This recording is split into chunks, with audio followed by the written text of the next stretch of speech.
It is a Studio Green year. There's no doubt about it at all. What a year it is. 2024 belongs to Studio Green அப்படின்ற ஒரு நோட்டோட தான் ஆரம்பிச்சிருக்கோம். But we're going to start off with a beautiful idea, sir. Thangalaan அப்படின்ற ஒரு மிக அழகான ஒரு கதைக்களம். இதுதான் இந்த ஆண்டோடைய என்னுடைய படைப்பு, இதுதான் என்னுடைய அடுத்த படைப்பு அப்படின்னு ஒரு தருணத்தில் நீங்கள் யோசிச்சிருப்பீங்கல்ல. ஸோ இயக்குனரே நீங்கள் சொல்லுங்கள், தங்கலான் பிறப்பெடுத்து நீங்கள் பார்த்து நீ தான் அடுத்த பிள்ளை அப்படின்னு நீங்கள் எப்போ சொன்னீங்க? நான் கபாலி முடிச்சதுக்கு அப்புறமே நான் அந்த கதையை ஒர்க் பண்ண ஆரம்பிச்சிட்டேன். கேஜிஎஃப் லைன்னு வச்சு அந்த பேக்ரவுண்டை வச்சு ஒர்க் பண்ணுன்னு சொல்லிட்டு. ஏன்னா கோலார் கோல்ஃபீல்டு பற்றி நான் ஒரு புக்கு படித்தேன், அதில் சில ரிசர்ச் மெட்டீரியல் கிடச்சிது. சரி, அதை பற்றி படிக்கிறப்போ என்னால் ரொம்ப கனெக்ட் பண்ணிக்க முடிஞ்சது, அந்த வேர்ல்டோட அந்த லைஃபோட கனெக்ட் பண்ண முடிஞ்சது. அப்போவே ஒர்க் பண்ணுன்னு சொல்லிட்டு நான் அப்போவே ஒரு சின்னதாக ஒரு ஐடியா க்ரியேட் பண்ணேன். ஆனால் தங்கலான் மாதிரியான கதை இல்லை, அது ஒரு என்ன சொல்கிறது, ஒரு 3 பீரியட் சேர்ந்த ஒரு கதையாக தான் பண்ணேன். ஏற்கனவே பண்ணி வச்சிருந்த கதையை நான் கொஞ்சம் ஐடியா திரும்ப படிக்க ஆரம்பித்தேன். சரி, கரெக்டாக இருக்கும் அப்படின்ற மாதிரி எனக்கு தோணுச்சு. தோணுனே சார்கிட்ட நான் ஷேர் பண்ணேன். அண்ட் ஞானல் சாரும் அவர்கிட்ட நான் சொன்னப்போ இந்த ஐடியா அவருக்கு ரொம்ப பிடிச்சிருந்தது. 2 பேருக்குமே ரொம்ப பிடிச்சிருந்தது. 3 பீரியட் பண்ணணும்னு நினச்சது அதுக்கப்புறம் கொஞ்ச நாளுக்கு அப்புறம் 3 பீரியட் அப்படின்றது ஒரு 3 ஹார்ஸில் அதுவே சொல்ல முடியாது அப்படின்ற மாதிரி எனக்கு தோணுச்சு. ஸோ அப்போது ஒரு பீரியட் கதை மட்டும் எடுத்து பண்ணலாம் அப்படின்ற மாதிரி வச்சேன். அதுவே ஒரு பெரிய கதையாக இருந்தது. நான் எப்போயும் ஒரு மூவி பண்ணுறப்போ, ஒரு கதைக்குள்ளே போகிறப்போ நிறைய ரிசர்ச் பண்ணுவேன். ஸோ இது அவ்வளோ டைம் எடுத்தது. எனக்கு கிட்டத்தட்ட ஒரு 8 மந்த்ஸ் பெரிய ரிசர்ச் ஒர்க் பண்ணோம். ஸோ நிறைய போயிட்டு நேராக அந்த களத்துக்கு போயிட்டு மீட் பண்ணுறது, பீப்புளை மீட் பண்ணுறது, ஒவ்வொருத்தர்கிட்ட ஒவ்வொரு ஸ்டோரிஸ் இருந்தது. அப்புறம் நிறைய ரிசர்ச்சர்ஸ் எழுதி வச்சுட்டு போயிருந்தாங்க. எட்வர்ட் கட்சன் சொல்லிட்டு ஒருத்தர் இருப்பார். அவர் நிறைய இது சம்மந்தமாக நிறைய ஒர்க் பண்ணியிருந்தார். அவருடைய புத்தகங்கள் அண்ட் கோலார் ஃபீல்டை பற்றி நிறைய பேர் ஒர்க் பண்ணியிருந்தாங்க. அப்புறம் லிவிங் டேஞ்சரஸ்ன்னு சொல்லிட்டு ஒரு நாவல் இருந்தது, ரொம்ப இன்ஸ்பைரிங்காக அண்ட் யூஸ்ஃபுல்லாக இருந்தது. ஸோ இது எல்லாமே வாசித்து அப்போது இது ஒரு கதை சொல்லிச்சு, அந்த ரிசர்ச் மெட்டீரியல் இது எல்லாமே. ஆனால் மக்கள்கிட்ட போகிறப்போ மக்கள்கிட்ட வேறு நிறைய மித் ஸ்டோரிஸ் இருந்தது. அது இன்னும் எக்ஸைட்மெண்ட்டாக இருந்தது. ஆனால் மித்துக்கும் ஹிஸ்ட்ரிக்கும் உள்ள அந்த கேப் இருக்குல்ல, அதுதான் மக்களுடைய நம்பிக்கையாக இருந்தது. ஸோ இதை டிசைன் பண்ணி ஒரு ஸ்கிரிப்டாக மாற்றலாம் அப்படின்ற மாதிரி எனக்கு தோணுச்சு. ஸோ அப்படி இருக்கிறப்ப தான் அந்த எட்வர்ட் கட்சனுடைய அந்த ரிசர்ச் புக்கில் படிக்கிறப்ப தான் தங்கலான்ற வார்த்தையும் நான் கண்டுபிடிச்சேன். தங்கலான் அப்படின்னா அது ஒரு பூர்வகுடி சமூகத்தில் இருக்கிற ஒரு மிக முக்கியமான பேர். அண்ட் அது ஒரு பீப்புள் லீடர். அது அந்த ஊருடைய ஒரு பிரச்சனைகளை ஹேண்டில் பண்ணுற ஒரு லீடருக்கு அப்படி ஒரு பேர் வைப்பாங்க அப்படின்ற மாதிரி அந்த ரிசர்ச்சில் இருந்தது. அண்ட் அதுக்கு நிறைய அர்த்தங்களும் இருந்தது. அது நான் பார்க்குறப்போ எனக்கு ரொம்ப என்னால் ஈஸியாக கனெக்ட் பண்ண முடிஞ்சது. அந்த கேரக்டரையும் நான் அப்போ தான் கண்டுபிடிக்கிறேன். அதுக்கு முன்னாடி வரைக்கும் தங்கலான் கேரக்டரை என்னால் அந்தளவுக்கு கண்டுபிடிக்க முடியாமலே இருந்தது.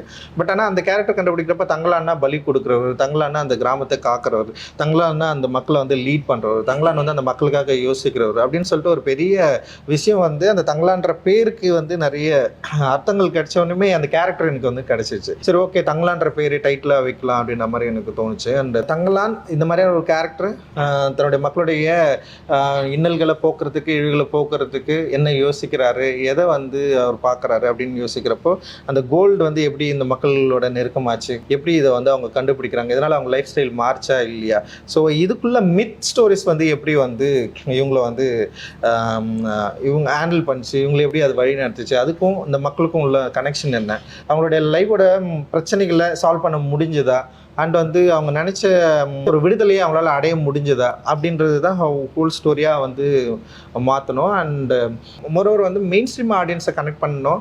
அண்ட் அந்த கனெக்ட் பண்ணக்கூடிய ஒரு களமாக அது இருக்கணும். அப்படி இருந்தால் தான் இது எக்ஸைட்மெண்ட் ஆடியன்ஸ்க்கு ஒரு எக்ஸைட்மெண்ட்டாக இருக்கணும். அந்த எக்ஸ்பீரியன்ஸாகவும் வேற ஒன்றா இருக்கணும். அப்படி இருந்தால் தான் ஆடியன்ஸால் நம்மளால் கனெக்ட் பண்ண முடியும். இன்றைக்கி தியேட்டருக்கு பார்க்குற ஆடியன்ஸுடைய எண்ணங்களும் எதிர்பார்ப்புகளும் பயங்கரமாக வேந்த லெவலில் இருக்குது. ஸோ அதை நம்மளால் காம்ப்ளீட் பண்ணோன்னா, ஸோ அந்த மாதிரியான ஒரு ஐடியா ஆஃப் தாட்ஸ் இருக்கணும்னு சொல்லிட்டு தான். ஸோ இப்படி ஒரு கதை இருந்தால், இப்படி ஒரு கதைகளும் இருந்தால், அதுவும் விக்ரம் சார் மாதிரியான ஒரு ஆக்டர் உள்ளே இருந்தாருன்னா லைக் நம்மளால் இதை ஈஸியாக ஆடியன்ஸை ரீச் பண்ண முடியும், அவங்கள எக்ஸைட் பண்ண முடியும் அப்படின்ற நம்பிக்கை ஓவரால் வந்ததுக்கப்புறம் ஓகே இதுதான் என்னுடைய நெக்ஸ்ட் ஃபிலிம் இருக்கணும் அப்படின்னு ரொம்ப கான்ஃபிடென்ட்டாக நான் இறங்கினேன். எப்போ சார் இந்த லவ் ட்ரையாங்கிள் நடந்துச்சு? இப்போ நீங்கள், ஞானவேல் ராஜா சார், விக்ரம் சார் அப்படின்னு இந்த லவ் ட்ரையாங்கிள் ஒன்று நடந்து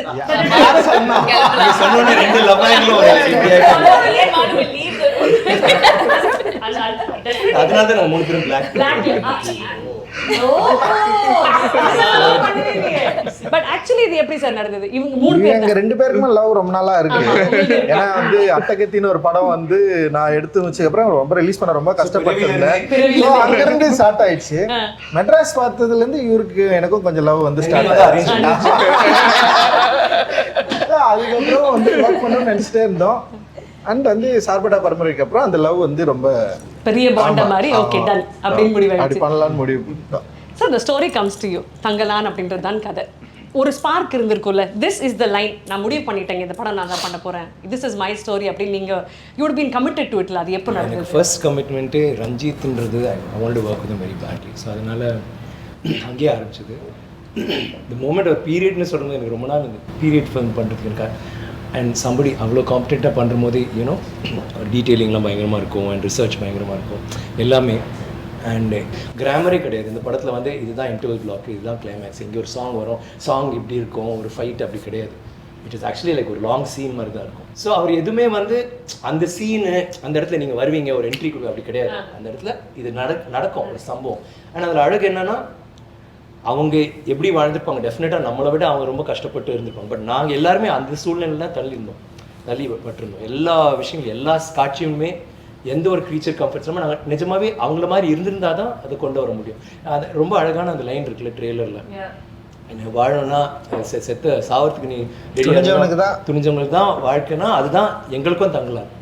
நாங்கள் எல்லாத்துக்கும் ரெடி. இந்த படத்தில் நான் அடி வாங்கின மாதிரி, இந்த படத்தில் நான் அடிப்பட்ட மாதிரி, இந்த படத்தில் சாவுன்னு விளிம்புன்னு சொல்லுவாங்கள்ல, லைக் ஏதாவது ஒரு விஷயத்தில் போனது மாதிரி ஐ டோன்ட் திங்க் நான் அது வரைக்கும் பண்ணதே கிடையாது. It is like that. So எனக்கு அது ரொம்ப ஐ மீன் ஒரு விஷயம் நம்ம சொல்லணும், ஆனால் இந்த மாதிரி ஒரு விஷயம் அவ்வளோ உள்ளேருந்து வரும்போது இல்லை.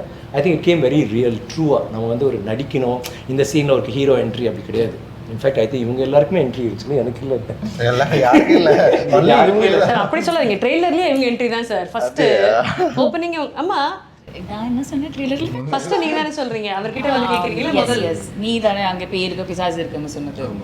That one yeah that's why it starts right. so இவங்களோட கேரக்டர்ஸ் பத்தி சொல்லுங்க சார். இவங்க 2 பேர் தான் இத ப்ளே பண்ணனும் நீங்க முடிவு பண்ணிருப்பீங்கல்ல? ஆக்சுவலி வந்து நான் எழுதுறப்பவே வந்து பார்வதி தான் இதை பண்ணணும்னு சொல்லிட்டு, ஏன்னா பார்வதி வந்து எனக்கு அவங்க பூவில் இருந்தே நான் அவங்கள ஃபாலோ பண்ணுறேன். ஆக்சுவலி வந்து பயங்கர ப்ரில்லியண்ட்டான ஒரு ஆக்ட்ரஸ்ஸு. அண்ட் வந்து அவங்கள ஒர்க் நிறைய நான் பார்த்துருக்கேன். அவங்க கூட சேர்ந்து ஒர்க் பண்ணணும்னு சொல்லிட்டு நான் நிறைய யோசிச்சிருக்கேன். ஸோ அப்படி தான் அவங்கள வந்து நான் வந்து யோசித்தேன்.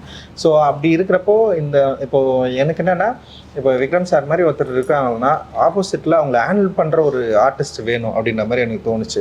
லைக் வந்து அவங்கள மிரட்டுறதுக்கும், சண்டை போடுறதுக்கும், கூட நிற்கிறதுக்கும், ரொமான்ஸ் பண்ணுறதுக்கும், ஸோ ஒரு பயங்கரமாக அவரை ஹேண்டில் பண்ணுற மாதிரி ஒரு ஆர்டிஸ்ட் எனக்கு வேணும் அப்படின்னு தோன்றப்போ வந்து நான் பார்வதி யோசித்தேன். அப்புறம் வந்து இன்னொருத்தர் யோசிச்சேன், அதாவது ராதிகா ஆப்தேயும் யோசிச்சேன்னு வச்சுக்கேன். எனக்கு வந்து எனக்கு ரொம்ப பிடிக்கும் அவங்க ஒர்க். 10 பேர் அதுக்கப்புறம் பட் நீங்கள்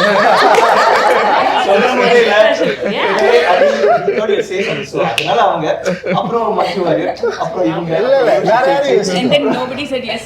இல்ல வேற யாரும் யோசிக்கல. அவங்க வந்து நான் ஃபர்ஸ்ட்ல இருந்தே ஆனா நான்